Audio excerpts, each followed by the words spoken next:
Assalamualaikum warahmatullahi wabarakatuh. Perkenalkan, kami dari kelompok 1 pada mata kuliah Geometri 1. Kelompok kami akan menjelaskan tentang sudut dan hubungan antar sudut. Sebelumnya, perkenalkan anggota kelompok kami. 1. Chandrika Wulan Febrianti, NPM 1913676. 2. Ika Sri Wahyuningrum, NPM 1913691. 3. Laili Afkarina, NPM 1913698. 4. Siti Nur Aisyah, NPM 1913726. Prodi Pendidikan Matematika 2019A.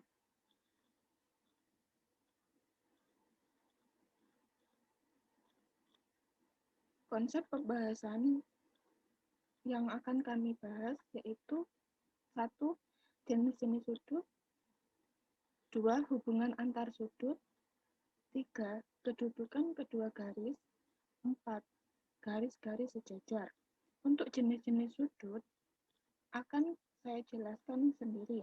Sebelumnya, perkenalkan, nama saya Chandrika Wulan Febrianti, NPM 1913676, Prodi Pendidikan Matematika 2019A. Sebelum mengenal jenis-jenis sudut, kita perlu tahu apa sih sudut itu. Sudut adalah suatu objek geometri yang tersusun dari dua sinar garis dengan kedua pangkal sinar garis tersebut bertemu pada satu titik. Kedua sinar garis tersebut merupakan kaki-kaki sudut dan titik pertemuan kedua pangkal sinar garis merupakan titik sudut. Yang selanjutnya yaitu bagian-bagian dari sudut. Yang pertama, kaki sudut. Kaki sudut merupakan garis sinar yang membentuk sudut tersebut. 2. Titik sudut. Titik sudut merupakan titik pangkal atau titik potong tempat berhimpitnya garis sinar. 3. Daerah sudut. Daerah sudut merupakan daerah atau ruang yang terdapat di antara dua kaki sudut. Perhatikan gambar di bawah ini. A dan C merupakan kaki sudut atau yang disebut dengan sinar garis. Untuk B, yaitu titik sudut. Bagian tengah, yaitu merupakan daerah sudut. Yang selanjutnya, yaitu jenis-jenis sudut. A. Berdasarkan besar sudutnya. 1. Sudut 0 derajat. Gambar ini merupakan contoh dari sudut 0 derajat. Sudut 0 derajat adalah sudut yang mempunyai besar 0 derajat karena kedua garis pada sudut saling berhimpit dan tidak membentuk daerah sudut. Sudut ini hanya terlihat sebagai sebuah garis lurus. Yang kedua yaitu sudut lancip. Perhatikan contoh sudut lancip tersebut. Sudut lancip merupakan sudut yang mempunyai besar sudut antara 0 derajat hingga kurang dari 90 derajat dan membentuk ujung yang runcing atau lancip. Yang ketiga yaitu sudut siku-siku. Gambar di samping merupakan contoh dari sudut siku-siku. Sudut siku-siku adalah sudut yang mempunyai besar sudut tepat 90 derajat. Yang keempat yaitu sudut tumpul. Gambar di samping merupakan contoh dari sudut tumpul. Sudut tumpul adalah sudut yang mempunyai besar sudut antara 90 derajat hingga kurang dari 180 derajat. Yang kelima yaitu sudut lurus. Gambar di samping merupakan contoh dari sudut lurus. Sudut lurus adalah sudut yang mempunyai besar sudut 180 derajat. Sudut lurus dibentuk oleh dua garis yang saling berpotongan lurus. Yang keenam yaitu sudut refleks. Gambar di samping merupakan contoh dari sudut refleks. Sudut refleks adalah sudut yang mempunyai besar sudut antara 180 derajat hingga kurang dari 360 derajat.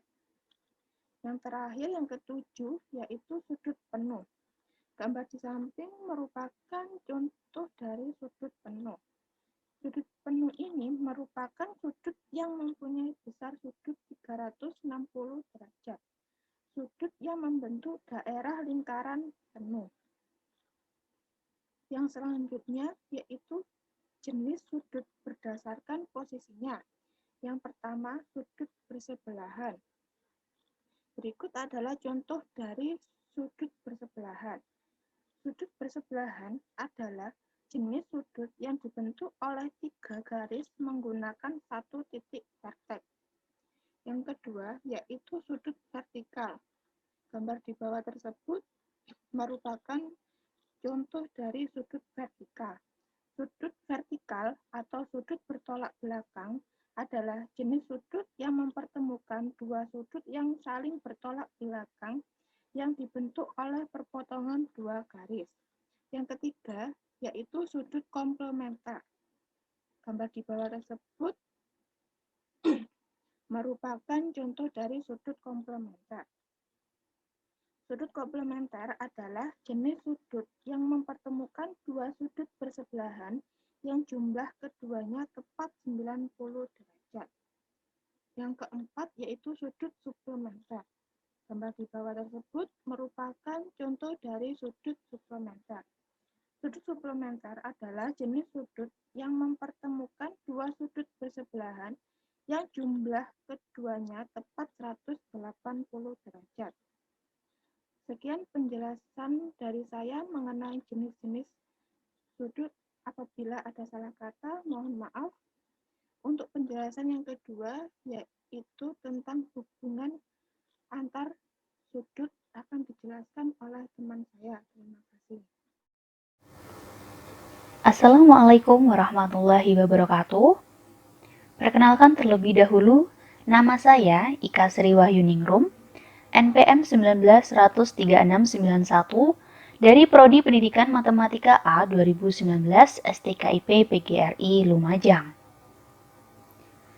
Baik, pada kesempatan kali ini, saya akan menjelaskan materi tentang hubungan antar sudut dalam bahasan sudut dan hubungan antar sudut. Sebelum mengarah ke pembahasan, terlebih dahulu saya jelaskan sedikit tentang hubungan sudut. Hubungan sudut dibagi menjadi dua, yaitu hubungan dua sudut dan hubungan antar sudut. Dari hubungan dua sudut ini nantinya akan terjadi 3 sudut, yaitu sudut suplementer, sudut saling bertolak belakang, dan sudut komplementer. Kemudian dari hubungan antar sudut akan terjadi 5 sudut, yaitu sudut sehadap, sudut dalam berseberangan, sudut luar berseberangan, sudut dalam sepihak, dan sudut luar sepihak. Agar teman-teman dapat memahami dengan mudah, berikut gambaran singkat mengenai hubungan sudut. Yang pertama, hubungan dua sudut yang membentuk sudut suplementer. Sudut suplementer atau sudut yang saling berpelurus digambarkan sebagai berikut. Nah, yang namanya garis lurus itu besar sudutnya ialah 180 derajat. Jadi, garis lurus dari titik A ke titik B dengan membentuk sudut AOB besarnya ialah 180 derajat. Sekarang coba perhatikan garis AB. Dan di titik O, dibuat garis melalui C dan terbentuk sudut AOC dan sudut BOC. Sudut AOC ini merupakan sudut berpelurus dari sudut BOC. Jumlah dari sudut AOC ditambah sudut BOC sama dengan 180 derajat. Dengan kata lain, Dua sudut dikatakan berpelurus jika jumlah sudutnya 180 derajat. Sudut berpelurus atau sudut suplementer yaitu dua sudut yang jumlah besar sudut keduanya apabila dijumlahkan sama dengan 180 derajat. Selanjutnya, hubungan dua sudut yang kedua yaitu sudut komplementer, atau bisa juga disebut dengan sudut berpenyiku, yaitu dua sudut yang jumlah besar sudut keduanya 90 derajat. Perhatikan gambar berikut. Titik A ke titik B, ada titik O yang membentuk sudut AOB, besarnya ialah 90 derajat. Di titik O, dibuat garis melalui C, dan membentuk sudut AOC dan sudut BOC.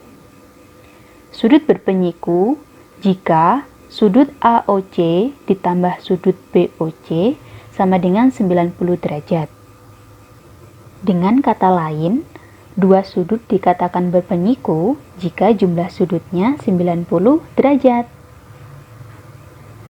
Selanjutnya, hubungan dua sudut yang ketiga, sudut saling bertolak belakang. Ialah sudut yang arah hadapnya berlawanan dan besarnya sudut yang bertolak belakang ini sama. Nah, perhatikan garis berikut. Garis AB dan CD itu garis lurus yang berpotongan di titik O, sehingga terbentuk pasangan sudut AOC dan sudut BOD, atau sudut BOC dan sudut AOD. Pasangan sudut-sudut tersebut itulah yang disebut dengan sudut yang bertolak belakang. Sudut yang saling bertolak belakang ini selain arah hadapnya berlawanan, besar sudutnya yang bertolak belakang ini adalah sama. Nah, untuk lebih jelasnya kita cek pada persamaan di bawah ini. Sudut AOC jika dijumlahkan dengan sudut BOC sama dengan 180 derajat. Nah, sudut AOC dapat dicari dengan sudut AOC sama dengan 180 derajat dikurangi sudut BOC. Nah, begitu juga dengan sudut BOD ditambah sudut BOC, dapatkan hasil 180 derajat. Nah, sudut BOD dapat dicari dengan 180 derajat dikurangi sudut BOC. Berdasarkan persamaan 1 dan 2, dapatkan hasil sudut AOC sama dengan sudut BOD. Maka, dapat disimpulkan bahwa sudut yang saling bertolak belakang itu sama besar. Mudahnya, dapat dipahami seperti berikut ini. Sudut AOC dan sudut BOD saling bertolak belakang, sehingga sudut AOC sama dengan sudut BOD.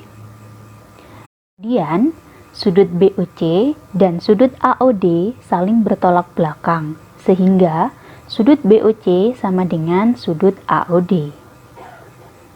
Nah, untuk selanjutnya, kita mengarah ke materi bahasan utama saya, yaitu hubungan antar sudut. Hubungan antar sudut itu dipisahkan atau dipotong oleh garis lain. Coba perhatikan gambar berikut. Kita anggap ini adalah gambar 1. Terdapat dua garis yang sejajar, masing-masing garis K dan garis L. Kedua garis sejajar dipotong oleh garis M di titik A dan B. Nah, dari sini terjadi sudut-sudut sebagai berikut. Yang pertama, sudut sehadap. Sudut sehadap adalah sudut yang menghadap ke arah yang sama, dan sudut-sudut yang sehadap besarnya juga sama. Coba perhatikan sudut A dan sudut B. Menghadap ke arah yang sama kan? Sama-sama menghadap ke arah atas. Nah, sudut-sudut seperti sudut A dan B disebut sudut-sudut yang sehadap. Maka dari sini dapat disebut sudut A sehadap dengan sudut B. Kemudian contoh yang lainnya, sudut C dan sudut D. di sini sama-sama menghadap ke arah bawah. Nah, maka sudut C sehadap dengan sudut D. Jika dua buah garis sejajar dipotong oleh garis lain, maka akan terbentuk 4 pasang sudut sehadap yang besarnya sama. Nah, tadi kita punya gambar 1. Coba kita cari berapa banyak pasangan sudut pada gambar tersebut. Yang pertama, A1 sehadap dengan B1. Yang kedua, A2 sehadap dengan B2. A3 sehadap dengan B3. Dan yang terakhir, A4 sehadap dengan B4. Jadi, dari gambar tersebut telah kita temukan 4 pasang sudut yang sehadap. Selanjutnya ada sudut dalam berseberangan. Sudut dalam berseberangan ialah sudut yang terletak berseberangan yang dibatasi garis potong dan berada di bagian dalam antara garis yang sejajar. Coba perhatikan pada gambar berikut. Sudut A dan sudut B terletak berseberangan yang dibatasi oleh garis potong dan berada di bagian dalam antara garis yang sejajar. Maka dari sini dapat dikatakan sudut A berseberangan dengan sudut B. Contoh lainnya, di sini kita punya sudut C dan sudut D. Maka dapat dikatakan sudut C berseberangan dengan sudut D. Jika dua buah garis sejajar dipotong oleh garis lain, maka besar sudut-sudut dalam berseberangan yang terbentuk adalah sama besar. Kita sebelumnya punya gambar 1. Kita cari di sini sudut-sudut dalam berseberangannya. Di sini terdapat sudut A2 dan sudut B4. Terletak berseberangan yang dibatasi garis M dan berada di bagian dalam antara garis K dan L. Nah, ada juga sudut A3 dan sudut B1. Sudut A3 berseberangan dengan sudut B1. Selanjutnya ada sudut luar berseberangan. Sudut luar berseberangan ialah sudut yang terletak berseberangan yang dibatasi garis potong dan berada di bagian luar antara garis yang sejajar. Contohnya seperti pada ilustrasi gambar berikut. Di sini saya punya sudut A dan sudut B. Di sini sudut A terletak berseberangan dengan sudut B yang dibatasi garis potong dan mereka berada di bagian luar antara garis yang sejajar. Maka dapat disebut sudut A berseberangan dengan sudut B. Contoh lainnya, saya punya sudut C dan sudut D. Sama halnya dengan sudut A dan B, sudut C berseberangan dengan sudut D. Dari gambar yang pertama tadi, jika dua buah garis sejajar dipotong oleh garis lain, maka besar sudut-sudut luar berseberangan yang terbentuk adalah sama besar. Pada gambar 1, terlihat sudut A1 dan sudut B3 terletak berseberangan yang dibatasi garis M dan berada di bagian luar garis K dan L. Sudut-sudut seperti sudut A1 dan sudut B3 disebut sudut-sudut luar berseberangan. Nah, sudut luar berseberangan yang lain adalah sudut A4 dan sudut B2. Nah, kemudian ada juga nih sudut dalam sepihak. Apa sih sudut dalam sepihak itu?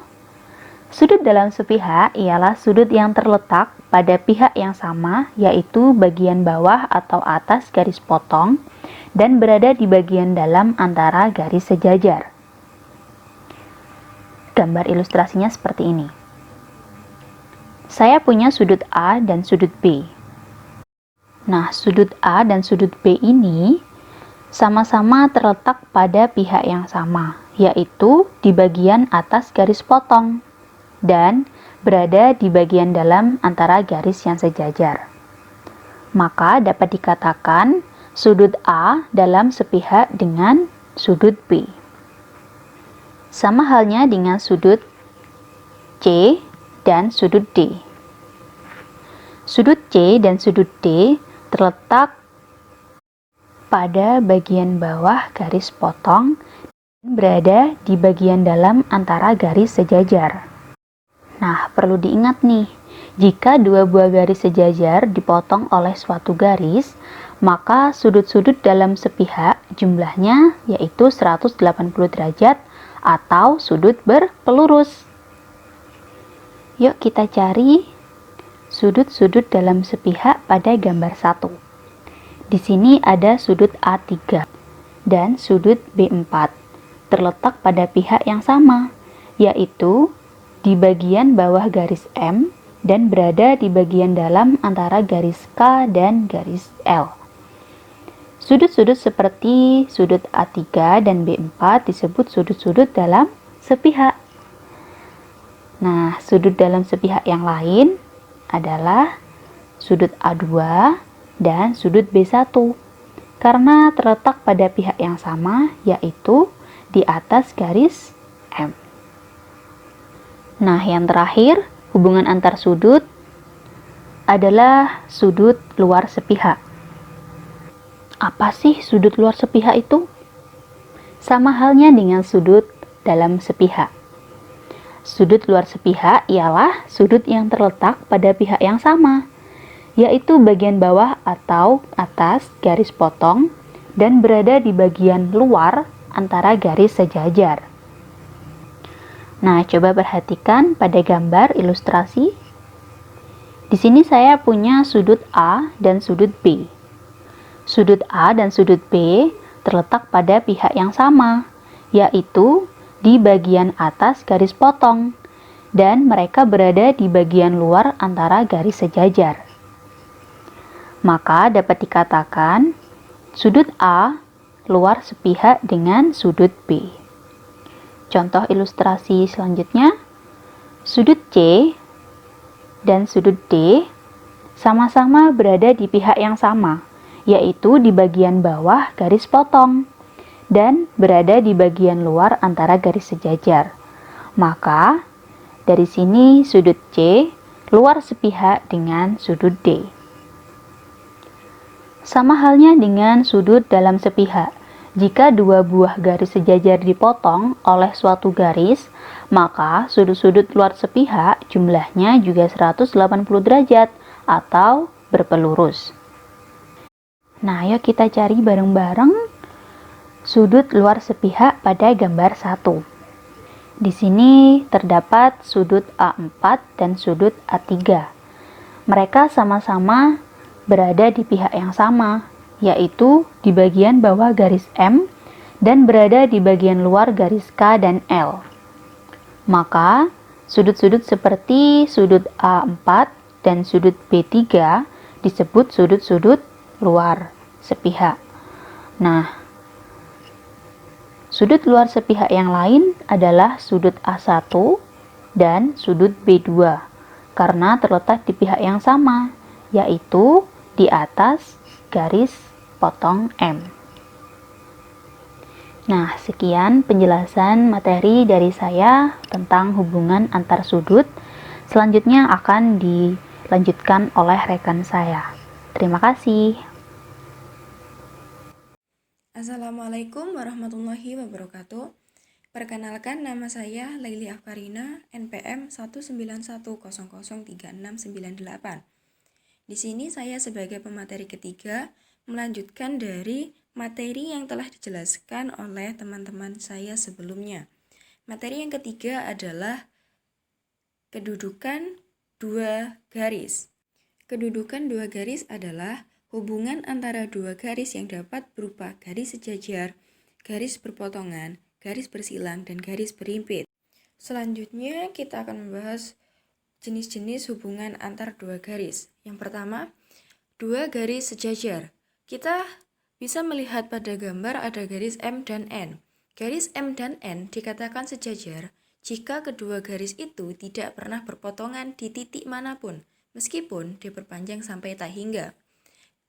Contoh nyata dari garis ini adalah sebuah rel kereta api. Selanjutnya yaitu dua garis berpotongan. Garis M dan N dikatakan saling berpotongan apabila garis tersebut terletak pada satu bidang datar dan mempunyai satu titik potong atau titik persekutuan. Perhatikan gambar kubus yang sudah tertera. Amati garis AB dan BC. Tampak bahwa garis AB dan BC berpotongan di titik B, di mana keduanya terletak pada satu bidang yang sama, sehingga dua garis ini juga dapat dikatakan sebagai garis berpotongan. Yang selanjutnya yaitu dua garis berimpit. Dari gambar terlihat bahwa ada garis M dan N. Garis M dan N dikatakan saling berimpit apabila garis tersebut terletak pada satu garis lurus pada suatu bidang. Syarat minimal dua garis berimpit adalah dua titik pada masing-masing garis saling berimpit.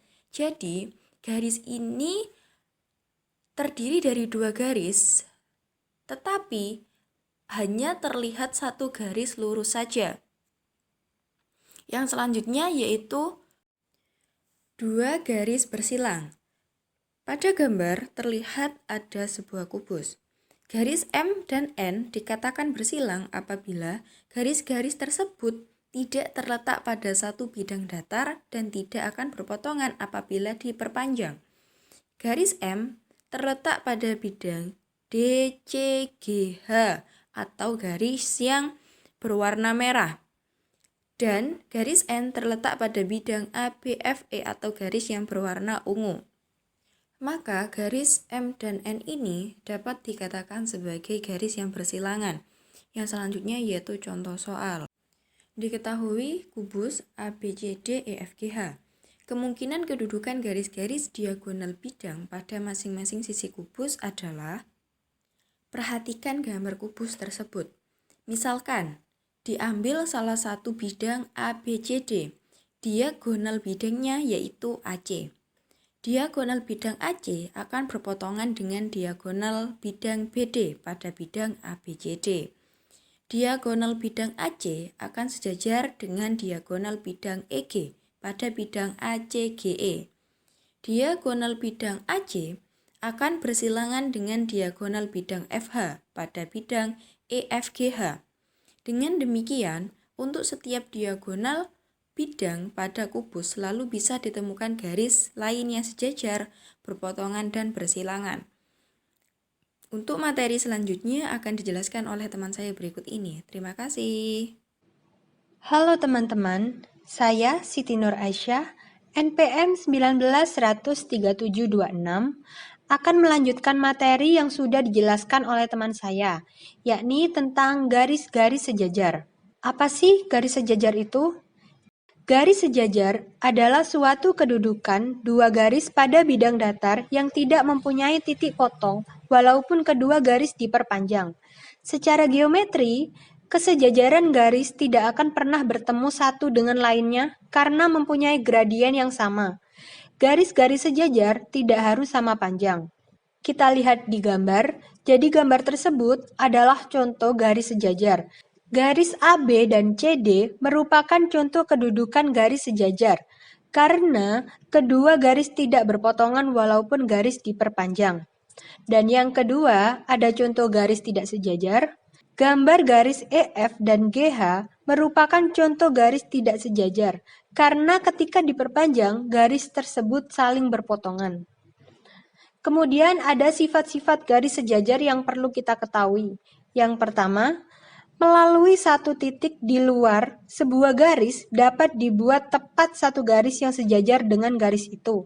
Yang kedua, jika sebuah garis memotong salah satu dari kedua garis, maka garis tersebut juga memotong garis yang lainnya. Dan yang ketiga, jika sebuah garis sejajar dengan dua buah garis, maka kedua garis itu sejajar pula satu sama lain. Cara menentukan gradien garis yang saling sejajar melalui dua titik, di mana jika suatu garis sejajar dengan sumbu X, maka gradiennya sama dengan 0. Sedangkan jika sejajar dengan sumbu Y, maka gradiennya tak terdefinisikan. Untuk menentukan gradien garis yang saling sejajar dengan garis lainnya, kita bisa melihat gambar tersebut. Pada gambar tersebut, tampak bahwa garis AB sejajar dengan garis CD. Untuk mengetahui bagaimana gradien jika ada dua garis yang saling sejajar, kita harus mencari besarnya gradien pada garis AB dan garis CD. Yang pertama, kita cari terlebih dahulu gradien pada garis AB dengan menggunakan konsep menentukan gradien garis yang melalui dua titik, yakni gradien sama dengan Y2 dikurangi Y1 dibagi dengan X2 dikurangi X1. Dari garis AB terdapat dua titik, yaitu titik A, negatif 3, negatif 2, dan titik B, 1, 4. Maka gradien AB sama dengan YB dikurangi YA dibagi dengan XB dikurangi XA. Kita masukkan YB sama dengan 4, YA sama dengan negatif 2, XB sama dengan 1, dan XA sama dengan negatif 2. Maka 4 dikurangi negatif 2, 1 dikurangi negatif 3, hasilnya adalah 6/4. Dan 6 dibagi 4 menjadi 3/2. Sekarang kita cari gradien garis CD, di mana terdapat dua titik, yaitu titik C sama dengan 2 negatif 2, dan titik D sama dengan 6/4. Maka gradien dari CD adalah YD dikurangi YC dibagi XD dikurangi XC. Kita masukkan YD sama dengan 4 dan YC sama dengan negatif 2, XD sama dengan 6, XC sama dengan 2. Maka 4 dikurangi negatif 2 dibagi dengan 6 dikurangi 2, hasilnya adalah 6/4. 6 dibagi 4 maka menjadi 3/2. Berdasarkan uraian tersebut, dapat disimpulkan bahwa garis-garis yang sejajar memiliki gradien yang sama. Kemudian, persamaan garis melalui sebuah titik dan sejajar dengan garis. Kita ketahui bahwa garis-garis yang sejajar memiliki gradien yang sama. Jika garis Y1 sama dengan M1X ditambah C sejajar dengan garis Y2 sama dengan M2X ditambah C, maka gradien kedua garis tersebut sama. Untuk menentukan persamaan garis yang melalui titik X1, Y1 dan sejajar dengan persamaan garis Y sama dengan MX ditambah C, silahkan perhatikan gambar tersebut. Gambar tersebut merupakan dua buah garis yang saling sejajar. L1 sejajar dengan L2, di mana garis L1 melalui titik X1, Y1, sedangkan garis L2 dengan persamaan Y sama dengan MX ditambah C. Karena L1 sejajar dengan L2, maka gradien 1 sama dengan gradien 2. Persamaan garis yang melalui titik X1, Y1 dan sejajar garis Y sama dengan MX ditambah C adalah Y dikurangi Y1 sama dengan M dikali X dikurangi X1. Untuk memantapkan pemahaman tentang cara menentukan persamaan garis yang melalui sebuah titik X1, Y1 dan sejajar dengan garis Y sama dengan MX ditambah C, kita lanjut ke contoh soal. Tentukan persamaan garis yang melalui titik A, negatif 2, 3, dan sejajar garis Y sama dengan negatif X dikurangi 5. Dari titik A, negatif 2, 3, dan sejajar garis Y sama dengan negatif X min 5, bisa ditemukan bahwa gradiennya adalah negatif 1. Gradien yang melalui titik A, negatif 2, 3, sejajar dengan garis Y sama dengan negatif X dikurangi 5 adalah sama, yakni negatif 1. Maka persamaan garis yang melalui titik A, negatif 2, 3 adalah Y dikurangi YA sama dengan M dikali X dikurangi XA. Kita masukkan YA sama dengan 3, M sama dengan negatif 1, dan XA sama dengan negatif 2. Jadi, Y dikurangi 3 sama dengan negatif 1 dikali X dikurangi negatif 2 menjadi Y dikurangi 3 sama dengan negatif X dikurangi 2. Kita pindah ruas menjadi Y sama dengan negatif X dikurangi 2 ditambah 3. Dan hasilnya Y sama dengan negatif X ditambah 1. Sekian presentasi dari kelompok kami. Jika ada salah kata, kami mohon maaf. Terima kasih. Wassalamualaikum warahmatullahi wabarakatuh.